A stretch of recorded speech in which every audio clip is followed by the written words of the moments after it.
You ask Tiger to calculate. This deals with linear inequalities with one unknown. The final result is b smaller than -133.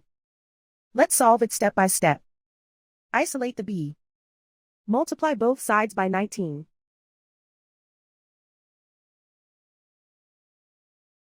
Group like terms.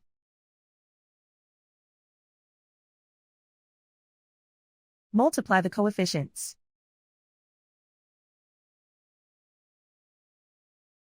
Simplify the fraction.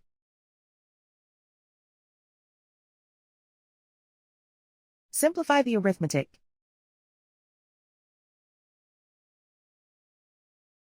Plot the solution on a coordinate grid. And so the final result is b smaller than -133.